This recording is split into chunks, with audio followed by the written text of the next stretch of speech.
feels good. I just quit. And I just, yeah, exactly like that. It's placebo. So thank you, FBI, feds, NSA, all of you for tuning in to Grim Year Wednesdays. It's run by Quiet Year Records, Grimalkin Records, and Rumblepak, and we're raising money for Virginia Anti-Violence Project, in particular, becoming a recurring donor. So we're going to talk to Ray from Baby Grill and Richmond Mutual Aid Distribution, aka Mad RVA if you hear us saying that, and Pierce from Soul Glow. We're gonna kind of do like a focus on Ray section, focus on Pierce section. So it should be a fun time. There's a chat room if you have any questions or comments or like technical issues or anything like that. I'll try to keep up with links as well over there too. But first off, I'm gonna put virginiaavp.org/donate because we're all here now. So thank you for tuning into Grim Year Wednesdays. Hi Ray, how are you? Hi, I'm great. How are you, Judy? I'm good. My entire Wednesdays is this, so it's pretty nice. I like don't do anything else. I'm like, this is my day. Beautiful. Yes. How are you? I'm good. I actually just got home. I think I was telling you this earlier. I just got home from telling all of my 8th graders goodbye and congratulations. We had this little like I guess I should say I'm an English teacher, an 8th grade English teacher at a middle school here. And since we can't have our like graduation ceremony, we did kind of like a drive-by like parade.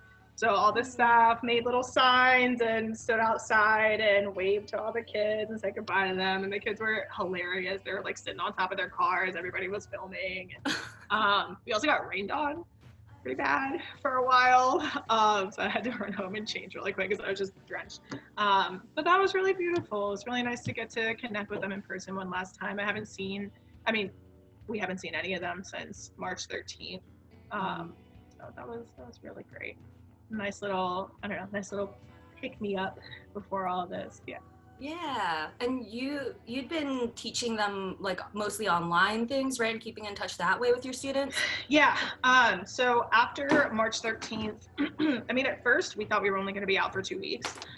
So we kind of, were able to prep our kids for it. Luckily, our district has, it's a one-to-one laptop situation for middle school and high school students. So all of my kids had access to technology and most of them had access to the internet.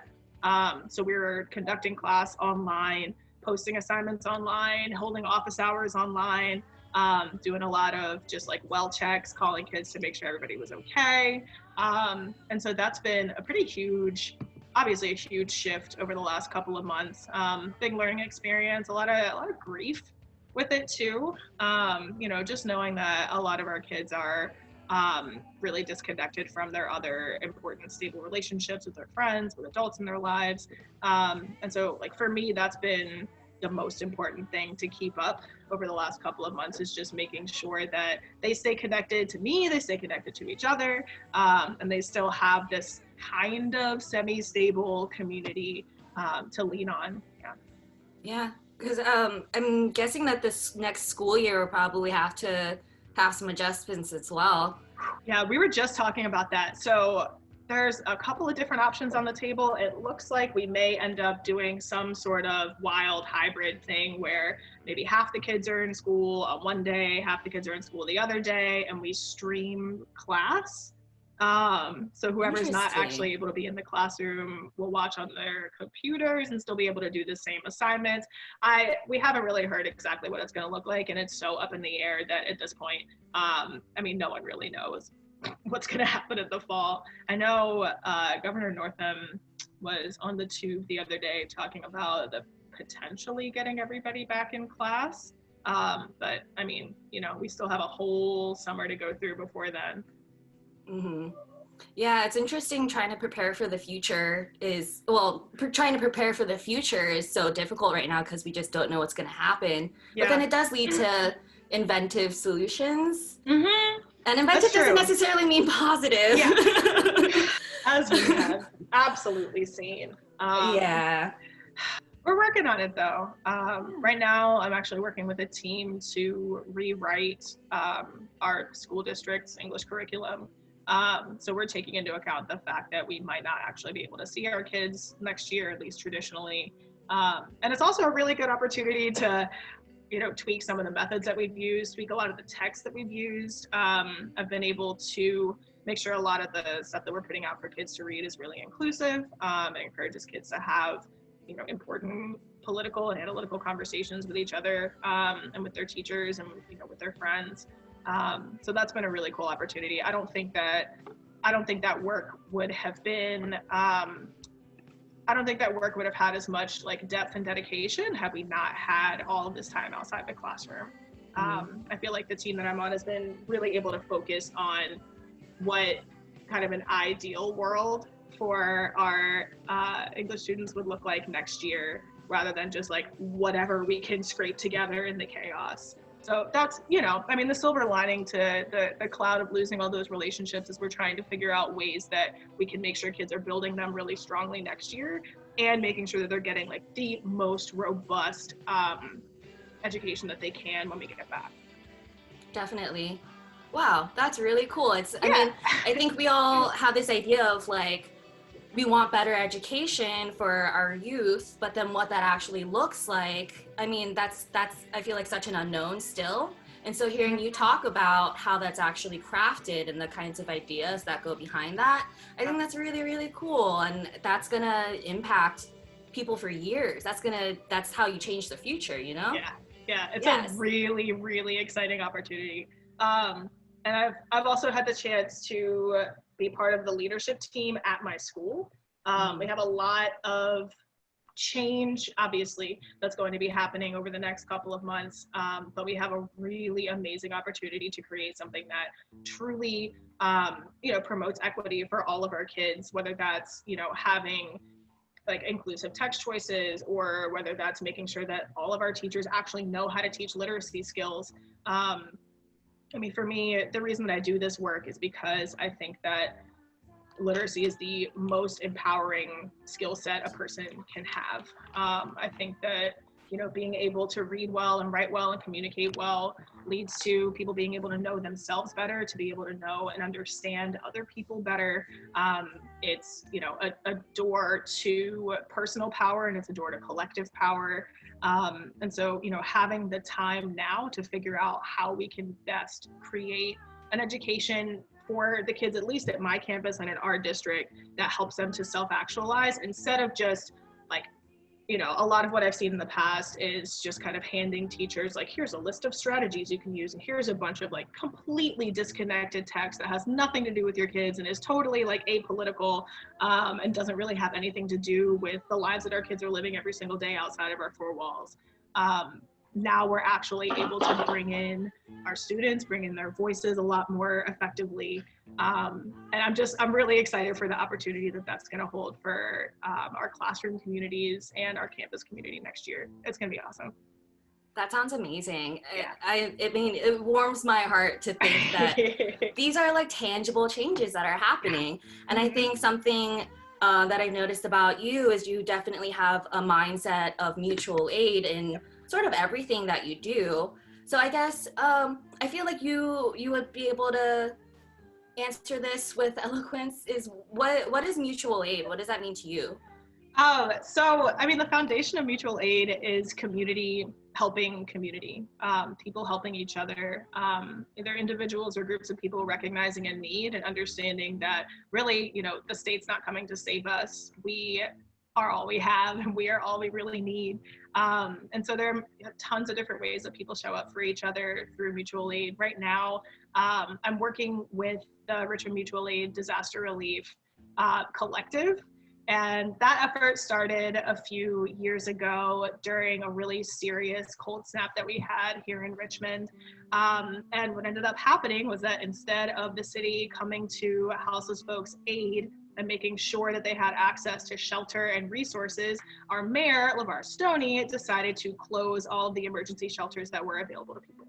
So there's an autonomous group of folks who came together to make sure that folks had supplies like, warm clothing, hot hands, food, whatever the need was.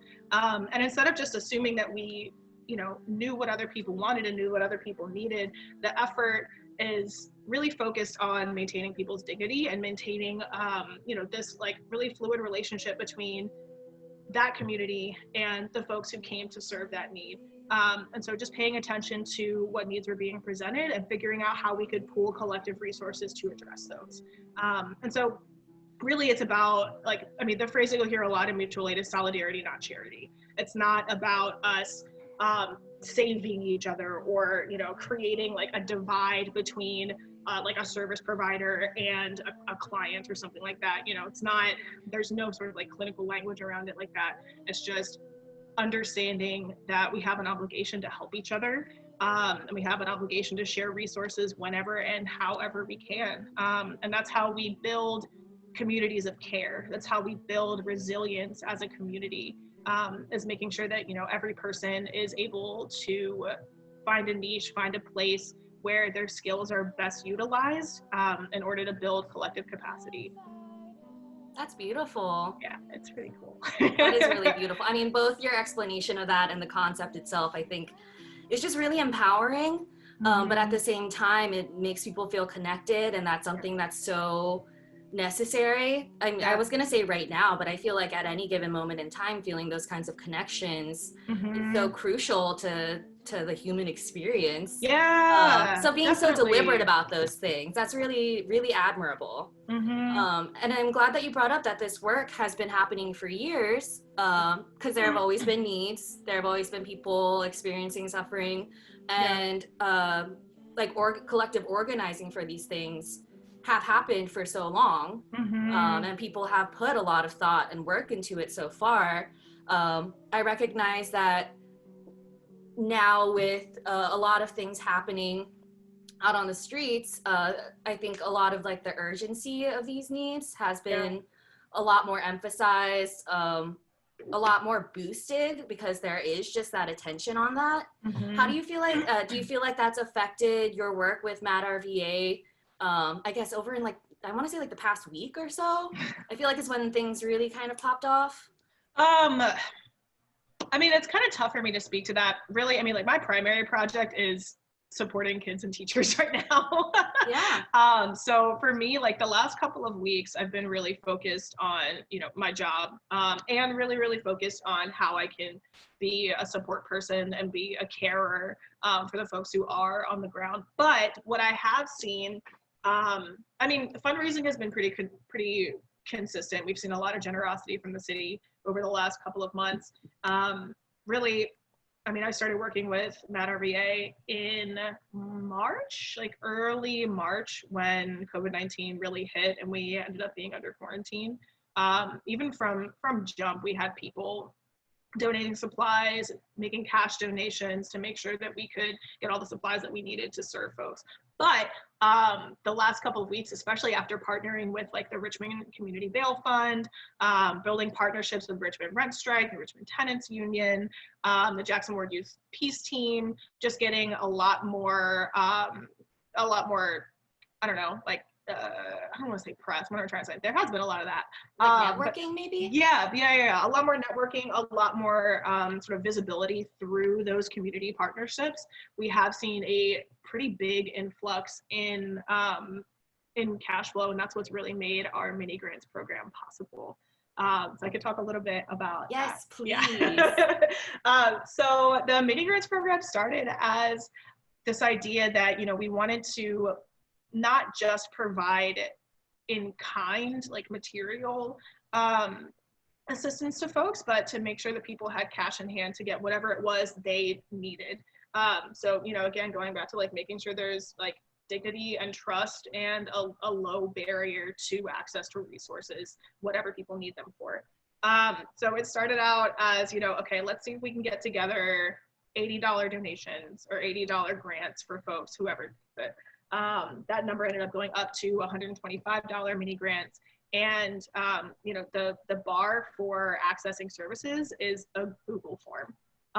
You fill in the Google form, we do collect demographic information to make sure that we are prioritizing people of color, specifically Black people, to make sure that, you know, we're aligned with as pro-Black a politic as we can be. So at this point, we've been able to serve 235 families to get folks $125 to help them out. And what we've heard back is just, you know, folks being super grateful, being able to push that money toward rent, toward necessities, toward whatever it is they need to keep their families afloat. And that work is continuing due to the generosity of folks donating to the Richmond Mutual Aid Disaster Relief Collective. Yeah, that's really wonderful that y'all started off with this idea about how to make tangible change happen, how to provide autonomy and empowerment without being like patronizing. I feel like it would be a word for that. And so like, I would say like there's a lot of people right now who are like, what do I do to help? What do I do? And something that I appreciate about what you're talking about is putting out those requests of like, what do you need? Just tell us what you need and we'll do it. Yeah. And so like to speak to, you know, the really collective kind of like the world is burning, what do we do sentiment. Mutual aid is for everyone. Mutual aid is for anyone. You know, the folks that we have on the team have such varied skill sets. We have, you know, organizers, teachers, tattooers, land workers, herbalists, app developers. And, you know, the roles that we have are anything from answering phone calls to driving deliveries to sorting things, packing things, to working more on kind of like the back end, the technical end, and developing an app, like managing the mini grants program.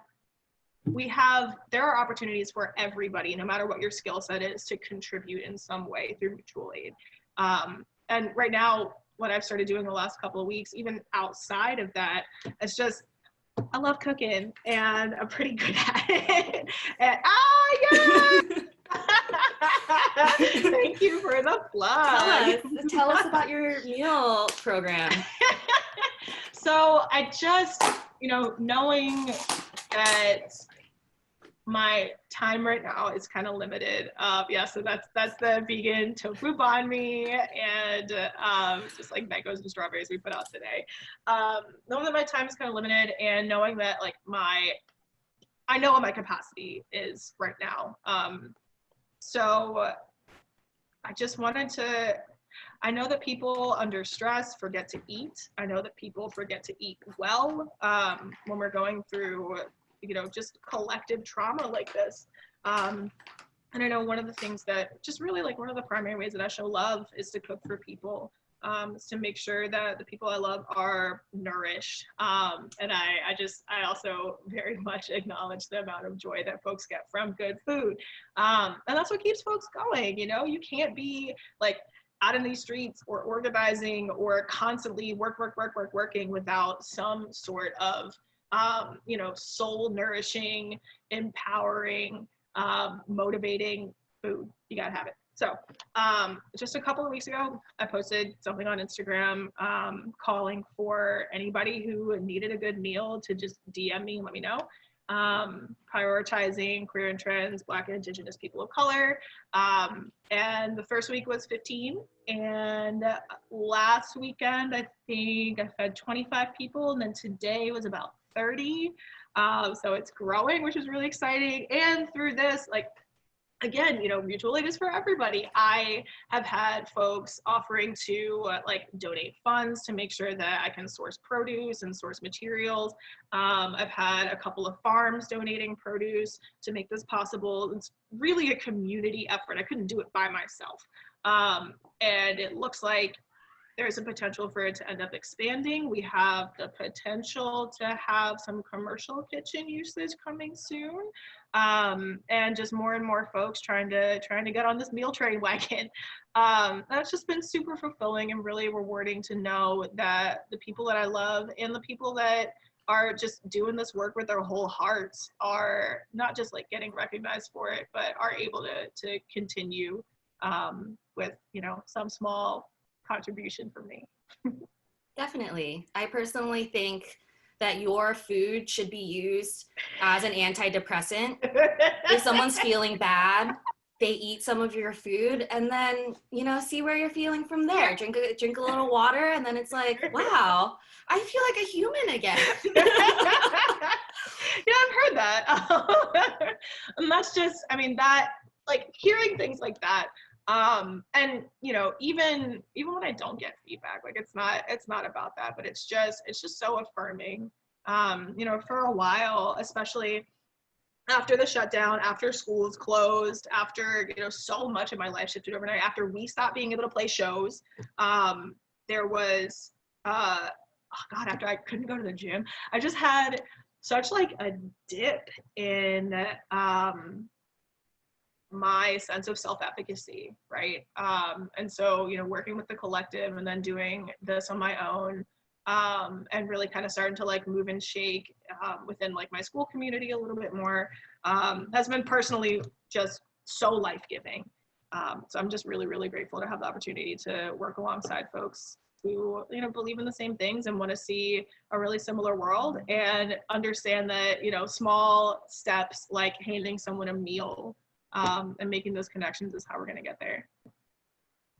That's so beautiful. Thanks. And I'm definitely grateful for you being able to be someone who just embodies those values, and throughout the work that you do. I mean, I'm noticing that you went from a really long-term, I guess, view of how to change the future and how to build just a better society, and then going down to like the everyday level, down to the just one meal to get you through the evening. That's such a big deal, and that's really, really inspiring. So I just want to say thank you. And for everybody who's watching, I just want to give a plug to, actually, could you tell us where to donate to help with your different organizings? Yeah, so I mean, I think first and foremost, I personally, well, let's say the Richmond Mutual Aid Disaster Relief Collective first. Find them at mad_RVA on Instagram, and there are links there to find more information about it, to find more information about our politic and how to contact us. And there's also a huge bank of resources if you want to get started doing organized mutual aid work in your city. They're the first place that I would go to. Also, if you know you have a couple extra bucks sitting around, Richmond Community Bail Fund has been bailing people out for years now, and is working on, or not even is working on, has a dedicated legal team that folks can turn to as well. And they're always looking for funds. Another organization I want to call out right now is the River City Medic Collective. Keeping people safe in the streets and keeping people trained up to keep each other safe, even when shit's not popping off. They're really, really important. And if you want to help me out, I can drop my Venmo. It's at Most Human Light. I just want to keep feeding you. I'm just gonna go ahead and add that teachers also don't get paid enough. Oh, ooh, you telling me? I mean, we don't have to talk about it, but I just want to put that out there as a well-known fact. Knowledge, yeah. I was reading something a while ago where like teachers were calculating our hourly wage. It is paltry. But yeah, check those orgs out. Get yourself trained up. Get yourself educated. Figure out what your strengths are, what your skills are, and you know, do what you can to offer them to people in your community. It makes a difference. Thank you so much for being on Grim Year Wednesdays with us, sharing your knowledge. I personally think that every time I talk to you, even if it's about something really heavy or sad, that I feel like you are the most human light. Thank you so much, Judy. Thank you for asking me to come on here and yak with y'all. I really appreciate it. Yeah, definitely. I'm gonna post the links and expanded like payment information and things afterwards, but in the chat room you can see the names of the places that Ray described that could use a lot of help and do a lot of really great work all the time. So I'm gonna start playing a little something else. Could it be Soul Glow? It's Soul Glow, isn't it? Oh, it's Soul Glow. Hi Pierce, how are you? I'm cool. I was just like laying down listening to y'all talk on like with everything else on me. I had my weight blanket on me. I was just so cool. It's quite a nice experience. That sounds like a nice time. Yeah, I feel very calm right now. How are y'all? I'm good. Cool. Didn't you just hear our previous conversation? We're great. Yeah, I mean, yeah, but you know, Yeah. I guess it's also a courtesy to reciprocate, but Yeah, no, I'm glad to hear about your weighted blanket though. I hear those are also another antidepressant.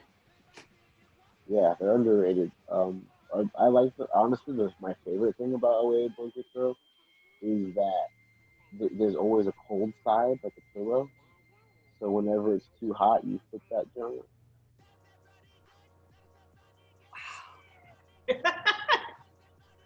Your brain. Wow. Oh my gosh. Well, what have you been up to lately? And I'm going to go ahead and say that Ray can also interject if you want. Do you want me to take you off mute? Oh, no, I didn't want to cackle and interrupt everybody. Oh. Yeah. Yo, what's up, Angel? Yeah.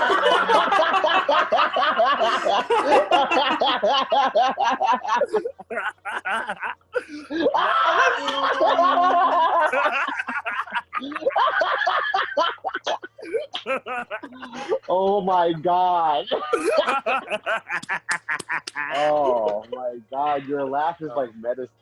Oh my god, I miss you. Yo, I miss you too. Oh my god, I miss all y'all. Everybody in this Zoom, like world right now who I've never even met. I miss you. I love you. I hope we meet. Come on. Let me out of the house. I'm sorry, there's gonna be a lot of yelling. This is side B, baby. The last thing was calm and Yo. This is gonna be energizing and important. Nah, but I've been good. I've been working. That's really it. It's been working in all capacities. I just try to wake up every day and be like, look, you can't do anything else besides work and go home and go to sleep. I don't even like television. There's like so many shows that I love, but I've just been feel so unaffected lately by TV, and like I sometimes watch it if I want to, but what I really want is to just listen to music. I just want to listen to everybody's music. I want to hear all the music ever made. Like every day, because I'm getting ready, to wash my face, I get ready for work, biking for work. I'm a bike courier. I deliver people's essentials, the food, and the herbal remedy. So government. So it's just that day in and day out, just biking. Like Philly's not that big, so it's really it's not very hard to get from one end to the other. But I try to stay in my little region plus the southern part. But yeah, that's really just it. It's just work. And the band we probably have a little practice space, and it's like my contact is limited to like them and like other person, and just like that's it. Just working. Little tiny cloud of people around me. Just thinking about it's like weird because I feel like a lot of people have to think about their plans. Like, oh, in a couple months I have this next thing to look forward to. But now it's like 2021. Yeah. This is when your next plan will maybe. Oh shit.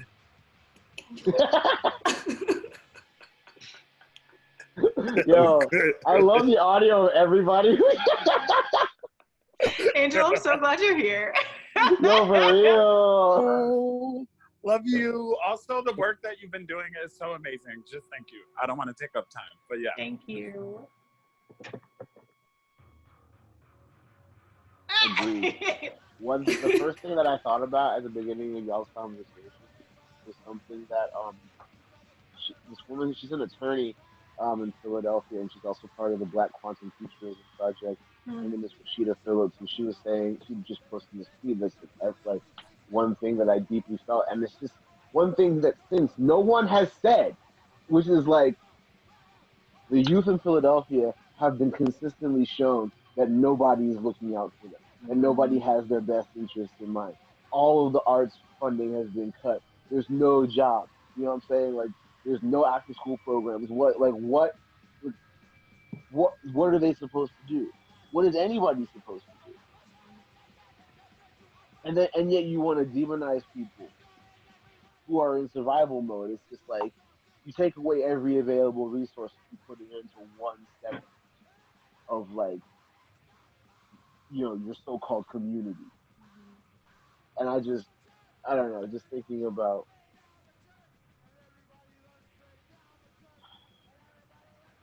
your work in the future.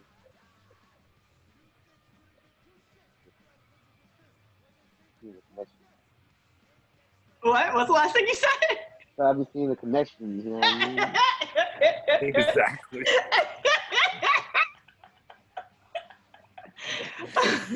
Yeah, it's interesting because Ray and I are in Richmond. Pierce is in Philly.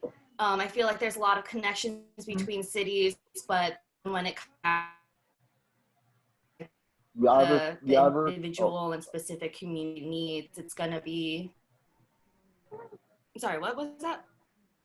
No, it's just like the sound dipped out and I couldn't tell. I was like, I'm sorry. That's fine. I think it's my internet connection, but. I was just gonna ask, do you have the feeling ever sometimes that, like, pretty much all of the major cities of the country are pretty much going through the same thing, with like little slight cultural differences that highlight the overall experience of what it's like to live there? It seems like, you know, a coordinated plan, or is that just me? Just you. Okay, cool. I'm just kidding. I'm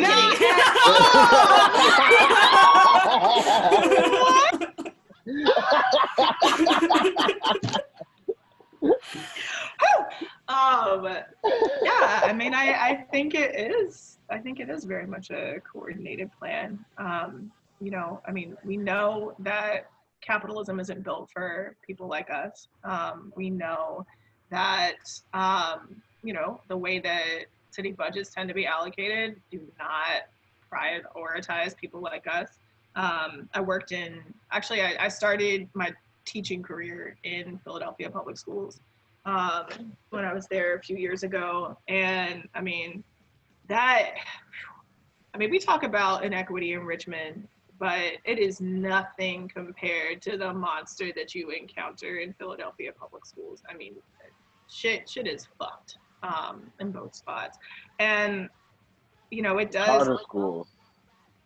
Woo, yeah, luckily The Montessori's. that beast doesn't exist in the same way in Richmond as it does in Philadelphia. But that's a whole other shit show. Niggas trying to make Philly New York Junior so bad. That's been the line like, forever. I'm bored. I'm fucking bored. I moved to Philly because it had its own you know, culture. Yeah. And like sense of being, and it really still does. Honestly, even more defiantly so now. But it's like, fuck, man, leave niggas alone. Just let people live. God damn. But yo, no, that shit is real. Like, and it is hard. Oh, go ahead. No, you first. I was gonna say, and it is hard. Like, you know, speaking to what youth go through, especially in Philadelphia, even here too. But I mean, I remember working with kids that, like, you know, when you don't think that there is anything for you outside of your, you know, your neighborhood or like your friend group or the people that you like associate with. I remember the first group of kids in Philly that I tried to talk to, like, really openly about their experiences with racism, one of the first comments they said was, I've never experienced racism. Like, my whole neighborhood's Black. And I was like, friend, like, look around you, you know? But it's like having that sort of insular, and it's very intentional. It's very intentional to keep, you know, Black children, Black people relegated to the sidelines, relegated to, you know, like not having opportunity, not having the chance to be exposed to things beyond what like white capitalist society wants them to see. Like, as long as kids are stuck there, that is when the capitalist lie that no one cares about you, when no one is there for you, continues to live on and it gains speed, right? But I think, you know, there are some really incredible youth projects in Philly too. There are, you know, really incredible youth projects all over, but it's like there's so few and far between. And especially in like somewhere as sprawling as Philadelphia, it's tough for kids to end up coming in contact with that stuff, you know? Or to even be able to like believe in the fact that they have an alternative. I hear you. So I'm gonna try to work backwards through everything that you just said, because goddamn, I'm like, God, you really said it. Like, especially with like the youth programs, like, yeah, there are really good youth programs really between IDA and YASP, the Youth Arts Empowerment. Yeah, them niggas, like, Yep. I should speak officially about them. YASP, they've worked closely with an organization that I have volunteered with. There we go. With an organization that I have volunteered with called Beyond the Bars. A lot of people get it messed up between the bars, behind the bars, and beyond. And doing nothing with the bars. We don't want to be behind the bars. You know what I'm saying? What the hell? Come on. Yeah. What the hell? But yeah, with an organization that I work with, and it's like, you know, essentially it's just trying to do the most tangible outreach through, like, you know, art. So it's like for Beyond the Bars, it's volunteer musicians, like literally just sitting down with kids and being like, yo, we have these instruments here, just touch them and we'll go from there. Like that's like largely how we start. Really? Well, when I started off, I was working in juvenile detention center, which was inside of a larger facility that had adults and both male and female. Excuse me, like, you know, in different wings and shit. And then I like moved to another jail, and I started doing an after-school program with like kids who both had an interest in music and then also had incarcerated like family members. And there were kids who else. Then we did programs with kids who were formerly incarcerated. That's when we worked with IDA. And it was like, it was just, you know, obviously just meeting like a lot of, you know, young individual people who have affected me and like my mind and like the way that I look at things. But it's like also just realizing that it's like that, like these after school programs are, like you said, very, very few and far between, and have like immense potential in the very short times that they're allowed to exist, because it's usually a very, very short. Yeah. So yeah, it's like Philly just got really hit. Like gentrification doesn't just happen in terms of like apartment buildings and like places where you used to live now becoming more expensive, and now people who like, you know, used to go to high school now live there. It's like, no, it's also like they're raising their kids there. And their kids are not going to go to school with kids who look like you. And they don't have to pay to do that. And they will pay actually not to do that. So it's, yeah, it's like Philly is crazy. But again, like I just feel like I just hear this story so much, and I see it play out so much. It's like a very like common conversation, like in terms of all the major cities in the country. I'm like, yo, this shit feels fucking coordinated. You know what I'm saying? And then like we just really, I feel like every year, I feel like, what did they say, 2016 was the year of realizing things. Like we've been peeling it back like the whole time. Yeah. Like, you know, like fucking Pusha T's, they peeling it back layer by layer. Like, and it's like you're like the connections between all of this shit is really, it's not hard to understand. Yeah. It's really not. It's really thinly veiled. It's more just like once you see, oh, what the fuck you gonna do about it? Like that's really the front that is. That's the real wall that is hard to punch through. Like like just being able to see through all of the lies that protect us, like that shit is easy. And like, you know, we've just seen in like a damn week, white people just went through 30 years of racism training. Like, you know what I'm saying? White people just went from 1980 to now, and like, and like, so it doesn't take that. It's not that hard to figure out. You know what I mean? But yeah, that's what I have to say to all this. So on that that kind of like, what are you gonna do about it? To like, one of the things I've been talking about with people lately has been the fact that like so much of I think the uprising that we've seen recently comes from the fact that like the level of risk in a response to that question, what are you going to do about it, is now like the bar is so much lower now for people, because like people already don't have jobs, people already can't pay their rent, people already don't have like, you know, stable housing, a stable income, stable communities, a stable timeline for their futures. So I guess like I'm just curious, you know, what kind of the energy has been like on the ground there in response to that, like, okay, so what are we going to do about it? Well, I feel like, you know, Philadelphia is mainly motivated by the fact that like the main racial component of Philadelphia is that it's very fucking segregated. Yeah. Like it's like, to me it's like Baltimore.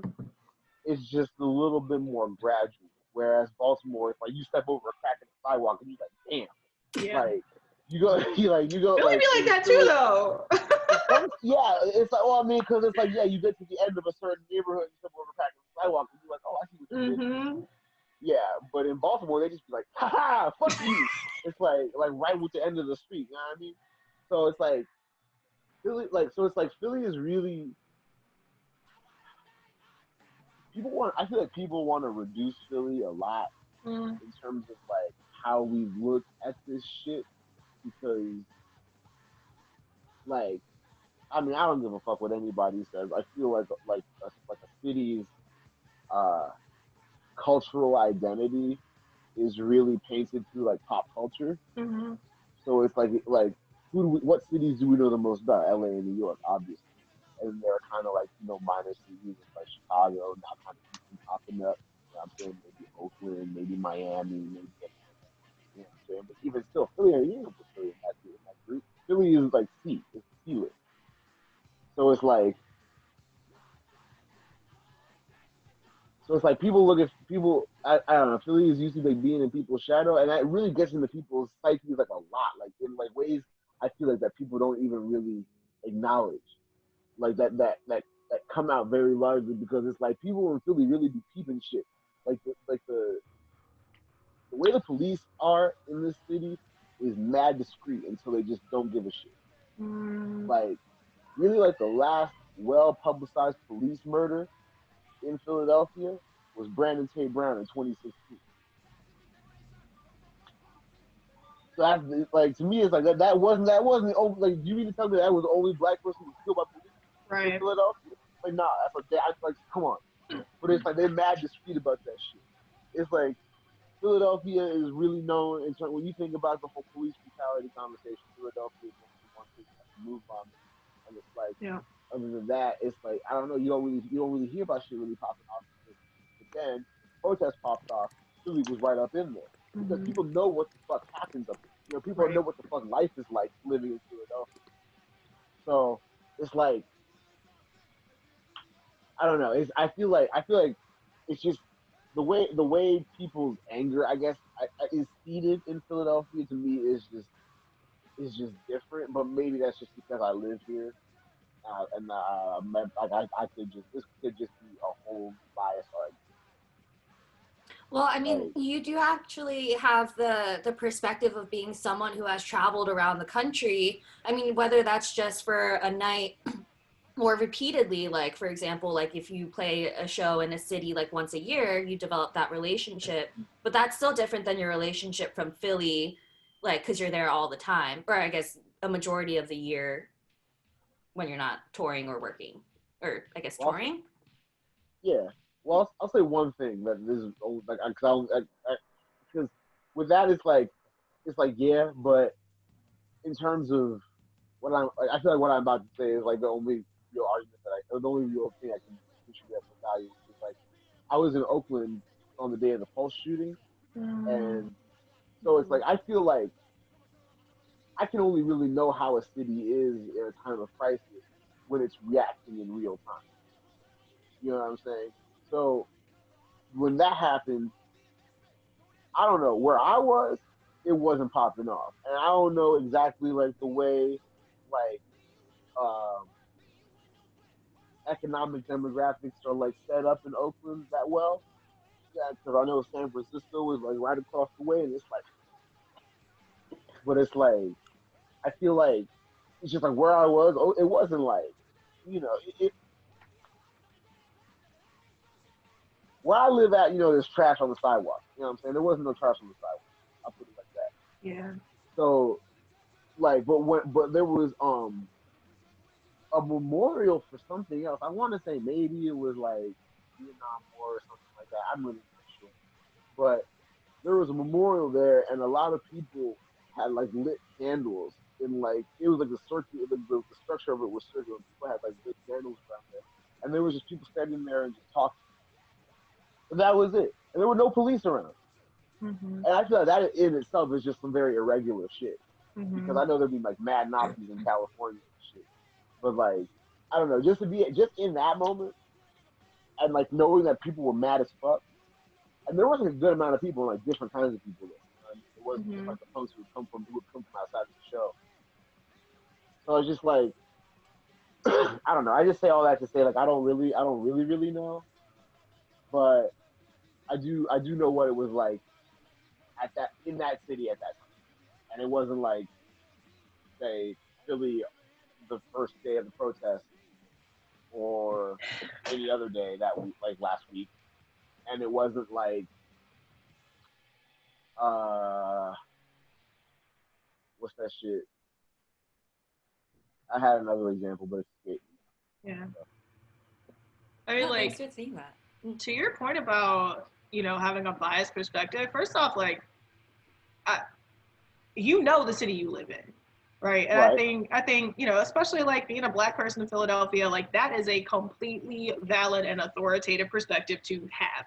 So I don't want to like, I don't think you need to like qualify that or discount that or whatever. Like what you know is what you know, and that's real. Um, and then like another thing I've been thinking about that speaks to what you said about, the reaction to the Pulse shooting and like really the way that people choose or choose not to turn up for other people has been on my mind a lot, right? Like we're seeing, I think context, I think the specific moment in time that we're in with the fact that we've been, on lockdown and under quarantine for a couple of months, I think that that's really spurring a lot of what we're seeing right now. But, it, there's a lot of other like fucked up shit that happens in the world that people do not hit the streets for, like I don't know, I've been thinking about like when everybody this is horrifying, but when everybody found out that like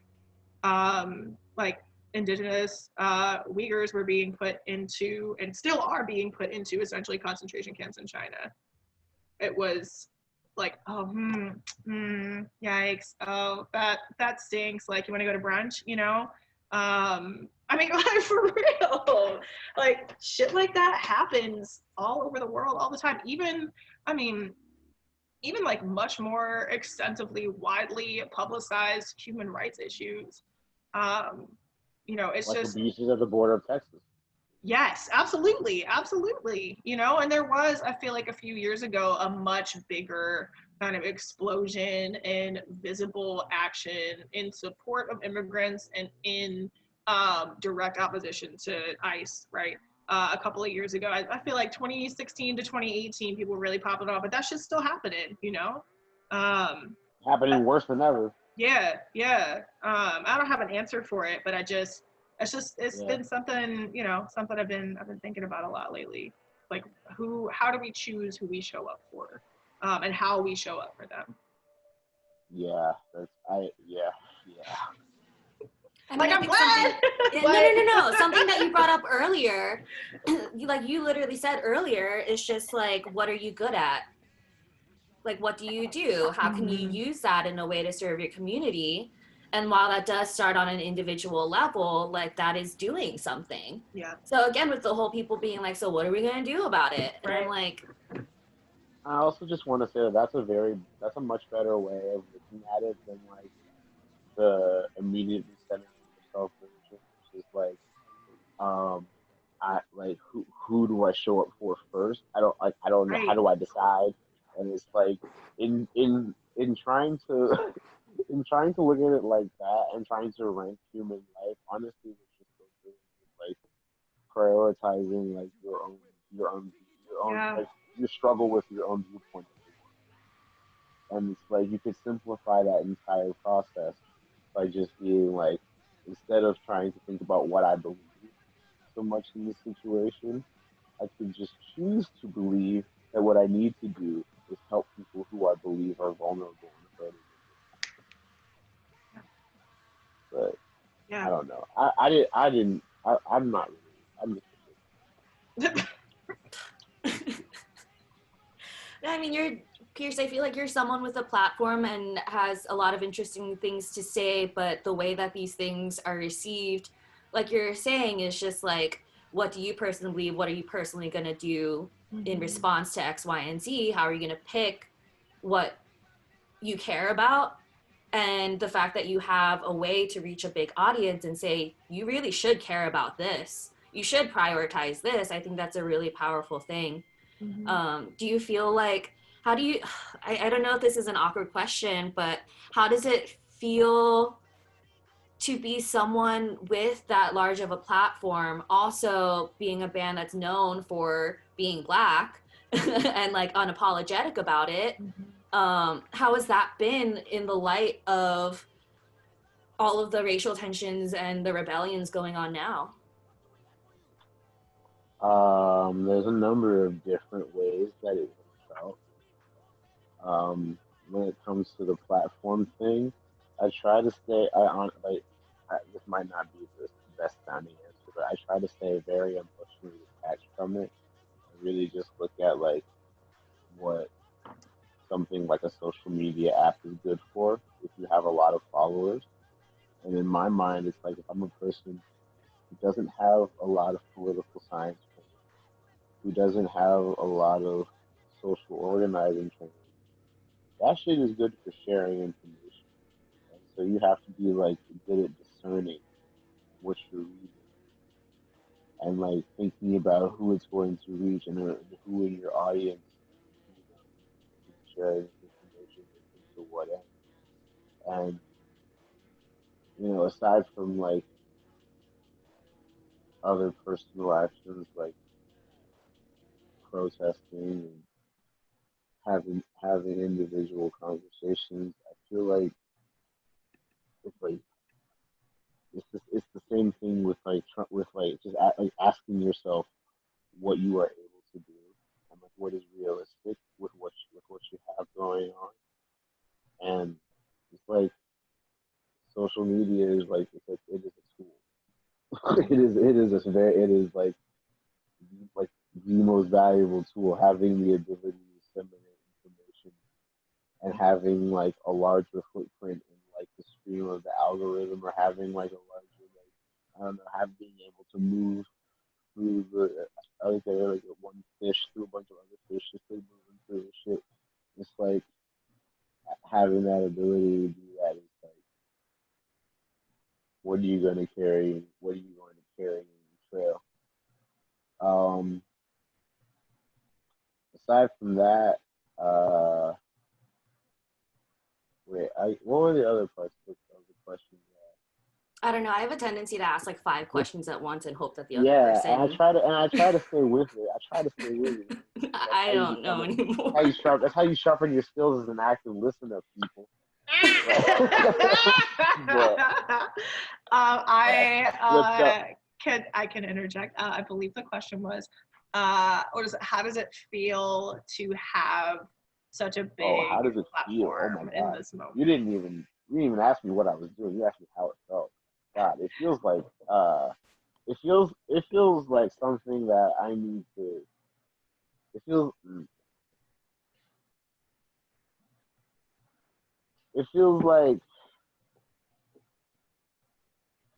like pressure. It feels like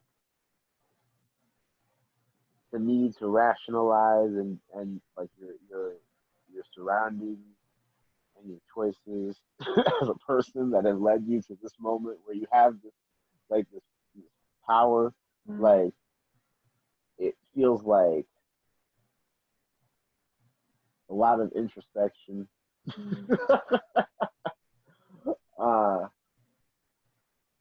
Feels like a lot of introspection, really, especially with also, like I feel like a lot of people have been talking about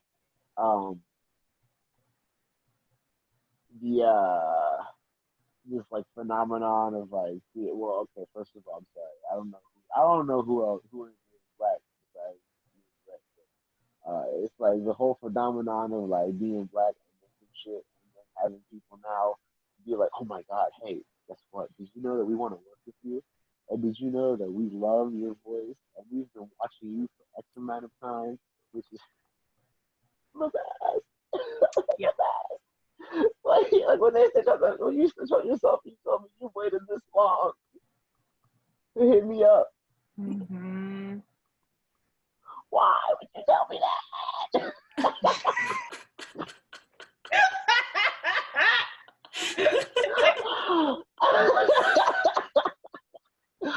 Oh my God. Yeah, it's like shit like that. People asking you all this like disingenuous shit about how ultimately it amounts to how you can help them cope with the fact that they are now acknowledging on a really tangible scale in a racist society. And there is never a price tag attached. No one ever wants to give me any money for this work. Right. People have these creative ass ideas. You spend so much time thinking about how you can ask these questions, and somehow it's never enough. You spend all of this time figuring out the scenario in which my voice can be powerful in this situation. And I'm like, nigga, in all of this thought, this introspection. Mm-hmm. You never thought about how I wouldn't want to do this for free? Mm-hmm. I definitely think that there's not enough like backing of words, I guess, where people want to support Black artists without actually acknowledging what it means to be Black and what it means to be a Black artist. And there's a difference. I don't have a family who is really into music. There's no stockpile of gear that my dad has. Right. You know what my dad's hobby was? His job. Mm-hmm. You know what my mom's hobby was? Her job and being in the Air Force. Oh my God, that just reminded me of like my grandpa telling me all about the air conditioning units he installed at people's houses, and that was like the most interesting thing he had to talk about because he was a working class person. Like, I am first generation hobbyist in my family, and I have no choice but to turn it into a career. Yes, I love that. Fuck the fact that I just like music and really would actually like to live in a world without money. That's some shit that my grandchildren can maybe dream about. Like, don't get ahead of yourself. fuck out of here. Alrighty. Well, it's 8:35, so I'm gonna ask one more question. Ray, you're the one who said you. I know, but I'm having so much fun. I know, which is why I'm like, we can keep going. I just don't want to get in the way of the other things that you have to do. One more, and then I gotta go work on, teaching the children. Yeah, changing the future. Pierce, what is something that you're like looking forward to, or something that you would like to see in the future?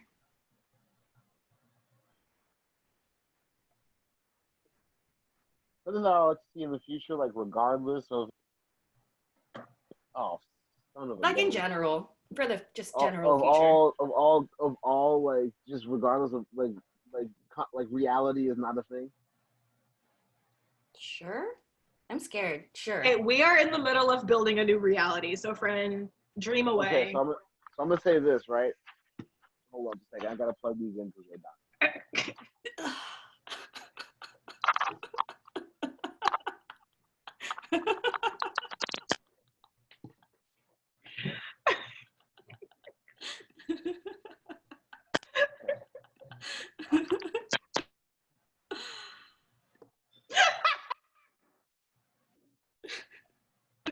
You know who Baba Vanga is, right? 'Cause you talked to Gigi about this shit, right? Let me see you in the comments real quick. Hey, yes, okay. So you gotta think about Baba Vanga, who is like basically this I want to say Russian, but we'll go with Eastern European mystic, who basically could see the future and was kind of like on some like Nostradamus shit, like she was prophesizing a lot. Very interesting to look up on Wikipedia if you want to get high and just like go spend about an hour. Yes, exactly, an hour on the internet. So one thing she predicted was that I don't know if she said it was in 2020 or that the 45th president, but she said one of those things. In that year or that president would be the last president. And she also predicted that there would be attempts made on the lives of the president of the United States and the Russian president. Let's go! From people who are yo, I'm also realizing I'm hearing this without audio, and it's so funny. Oh shit. All right. But so yeah, basically she predicted that, right? So fuck, I'm sorry, keep me on track. What was the question? What are you looking forward to? Oh God, I can't hear anybody. God damn it, hold on. What are you looking forward to or want to see? What was that? What are you looking forward to or want to see in the future? Oh, right, what I want to see in the future. Okay, so So no more president. Right. President of America, Russia. Yeah. Right. She was talking about that, right? So I was thinking about that. Like, damn, that would be crazy. Because it's like, I don't know. I'm not really even sure what is governing the world right now. There are so many crazy powers that have no oversight at all. Like the Fed, like the Russian government, like the United States government. Like, those three organizations right there have pretty much no oversight. There's no one really checking them at all. Aside from maybe aliens. I don't know. But so basically, like, I'm thinking, like, if Baba Vanga is right and that shit go down, I'm like, what's gonna happen? Something happened in Russia. I don't know what the politics are like. Boom. I don't know. We'll figure that out later. But United States, you know what I'm saying? You know what I mean? So United States, like, boom, Donald Trump dies. Mike Pence is president. That sucks. So I'm like, something's got to happen also to Mike Pence. You know what I mean? We got to get all them niggas out of there. Preferably, I guess before the next election. But it's like, are elections even going to matter? Like, what I also would like to see, if that's one reality, right? Can I have more than one option? Yeah. All right, so that's one. Also, Fez, what's up? I don't give a fuck. Kill me if you want. I really don't give a shit. Number two, Fez. Not the Feds. Number two, I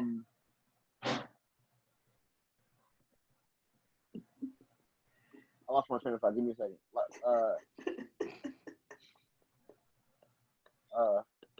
Okay. Number two. Thank you, Colby. The violence of like just this country, I would really like to see that end. You know what I'm saying? It would be cool if like just a little bit more, like if like the tides of justice were like cosmically turned in the favor of the left, because I just feel like right now it's just clear that the right has been militarizing all through the 20th century, even down to the local private citizen level. And it's like the left hasn't been doing that. Niggas been seeing Kumbaya going to fucking Grateful Dead concerts and shit. You know what I'm saying? Niggas been making brunch and shit. Niggas not prepared. Niggas don't know how to fight. Niggas don't know how to like live in the fucking woods and shit. That's real. Now people be going on hikes and shit, with like in like the Sonoma Valley and Yellow. So it's like that's what I like to see. I like to see the left militarized. I would also in the third reality, I would just really like to see just a global disarmament somehow. That would be fire. Like I hate guns. You know what I mean? I really hate just like weapons and violence in general. But like low key also, if there's gonna be violence, you know, I'm trying to meet them Fishtown niggas on their own terms. I don't know if y'all know what I'm talking about. The niggas in Fishtown, like down the block from me. You know what I'm saying? I live at Girard and Broad. These niggas at Girard in front. It's 13 blocks in between that shit. All these white niggas with bats and shit, backing up by 26 precinct, talking about if you want to come up here with this Black Lives Matter bullshit, talking about all these other homophobes that I'm about to say on here in good, decent company. You know what I'm saying? I'm like, look, y'all want to act like you're having a fair one when you have the fucking police who are letting you out here past curfew right around the corner. You act like you want to have a fair one right now. It's like, no, fuck that. Leave me on a regular day. Or come up with all your little homeboys into my front yard. One or the other, because I gotta go to that area to work. You know what I'm saying? I'm not trying to be on no bullshit out there. Especially with a bunch of niggas that got the precinct. Fuck 26, by the way. Fuck the 26 precinct. And fuck everybody in Fishtown who was out there with them bats. Fuck all y'all. Talk about we protecting our neighborhood. Fuck you. This isn't even your fucking land, you pieces of shit. Eyes, ears below your fucking eyes, motherfuckers. Anyway. So I'd like to see a global disarmament. That would be cool. I'd like to see just like, I'd like to see it go back down to hand. Y'all ever? Wait, I can't hear you. Can't hear you. On MTV, you can't hear me no more? No, wait, now I can. Perfect. This is perfect. Don't move. Okay. Okay, thank you. Piers? Yeah, I can kind of hear y'all. I don't know how. That's so interesting because I hear you way better now. Yeah. Crazy. Okay, well, y'all ever watch that show Bully Beatdown on MTV? All right, so Bully Beatdown was this show. Can y'all still hear me? Yeah. Yo, yeah, that's right. Whoever said yo, that's right. We in this motherfucker. Bully Beatdown, what's up? What's up? Right between Room Raiders and Mets. What's up? All right. All right. Yo, all right. Next up Star, you know what I'm saying? Next up Robin Big. We out. You know what I'm saying? We out. Our 20s in here.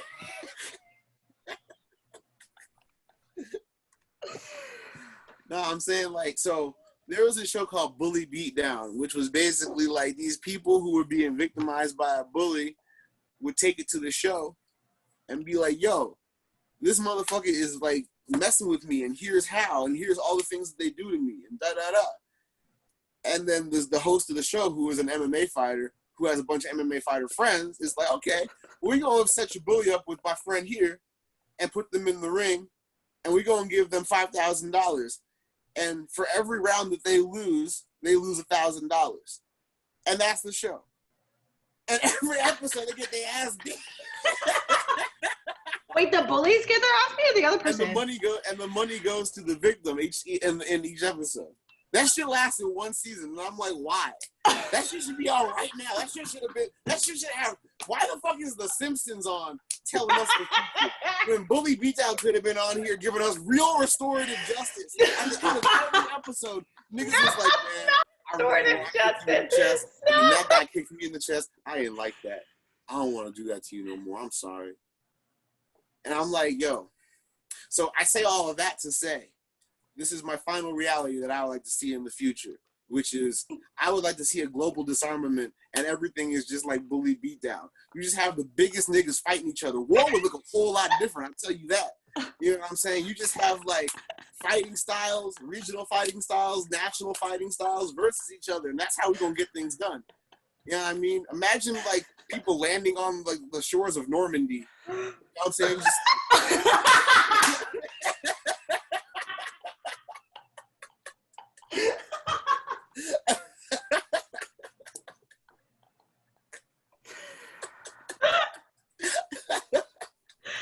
Ooh.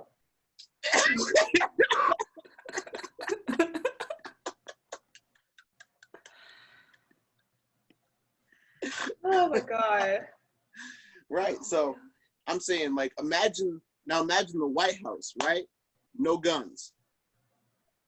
So anybody who want to just go up in there and fight their way through the Secret Service can do that.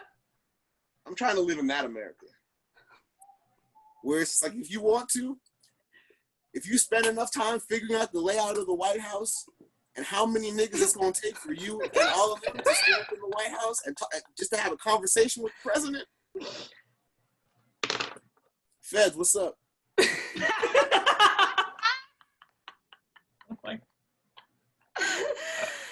Oh my gosh. Beautiful. Yo, I'm gonna tell y'all what. The people don't. The difference. No, I'm actually not gonna say that. That's gonna make my bandmates mad. I'm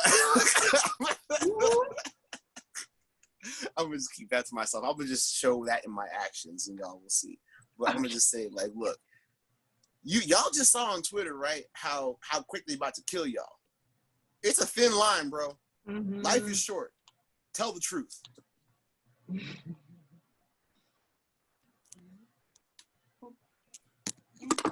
Alrighty. Thank you so much, Pierce and Ray, for being on the show. I have a new Soul Glow song that we can end with. But don't forget, I just want to give a little plug that you've been watching Grimier Wednesdays.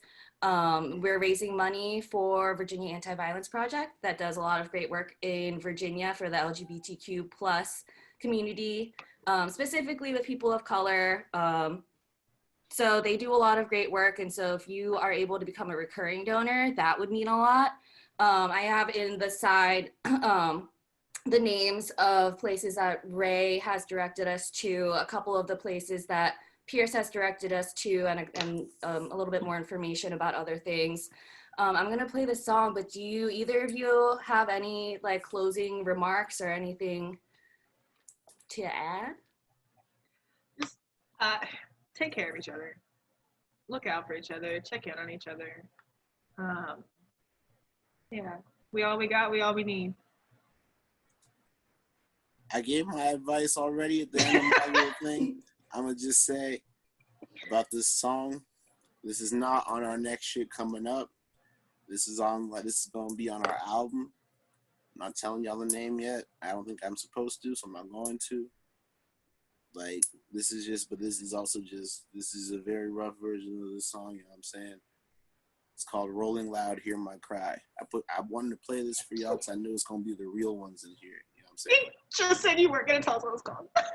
What? You just said you weren't gonna tell us what it was called. No, I'm not gonna tell y'all what the album is called. Okay. Sorry All right. for not making that clear. Yeah. No, the album, but the song is called Rolling Loud, Hear My Cry. I'm ready. Thank y'all. Thank y'all for letting me play this on here. Thank y'all for having me. Thank you for being here. Yeah, thank you both so much for sharing so much of your lives. Yeah. Yeah. Okay. Wow. Thank you so much. Yeah. Yo, thank y'all. Thank y'all so much. This is Thank great. you to everyone who's here. I put the names of things, but I'll put that on the other social media as well. I'm gonna close out and say this is Grimier Wednesdays. Thank you, everybody. Don't forget to donate. Thanks, y'all. Bye-bye. Bye. Bye.